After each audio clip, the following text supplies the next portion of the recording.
Assalamualaikum warahmatullahi wabarakatuh. Bertemu lagi dengan saya Nurmila Sari dengan NIM 72114190013 dari akuntansi A 2019.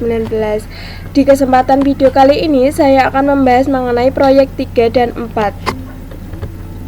Mengenai bab 3, proyek 3 yaitu dengan judul proyek web atau HTML menggunakan Notepad. Bagian-bagian dari dokumen HTML yaitu ada dua bagian, yang pertama bagian kepala dan yang kedua bagian tubuh.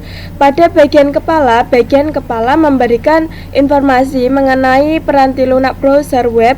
Informasi mencakup judul halaman web, catatan mengenai penulis halaman tersebut, kata kunci yang akan berguna dalam pencarian web, dan lain-lain. Sedangkan di bagian tubuh yaitu memberitahu apa yang akan dilihat oleh pengguna di layar. Bagian tubuh mencakup gambar, tabel, daftar, dan link.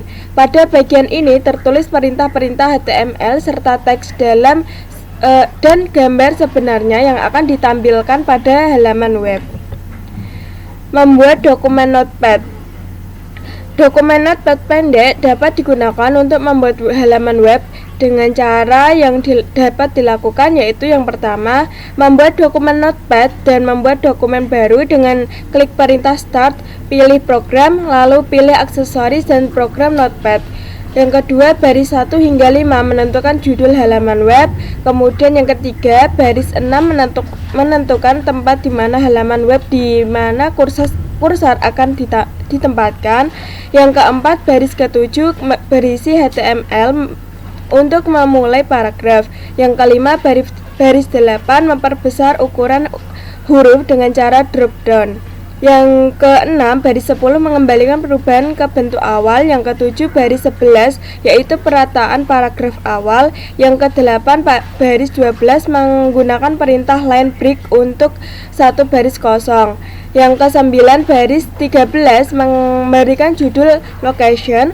Yang ke-10, baris ke-17 mematikan penggunaan unordered list. Dan yang ke-11, baris 18 menggunakan tabel.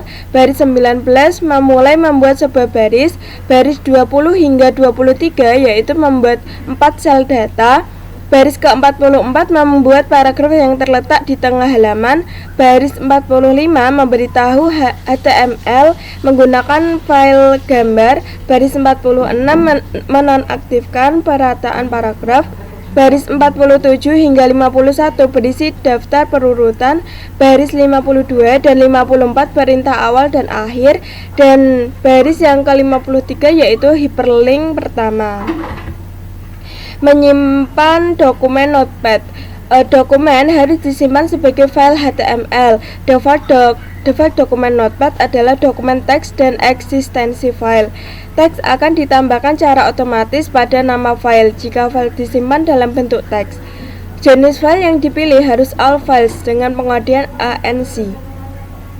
Kemudian untuk melihat halaman web, setelah halaman web disimpan, dokumen dapat dilihat apakah halaman tersebut bekerja dengan baik dengan cara yang pertama, bukalah browser web, kemudian pilih file, lalu klik open, ketik nama file atau pilih browse, kemudian klik OK. Jika perlu dilakukan perbaikan, maka pilihlah editor Notepad.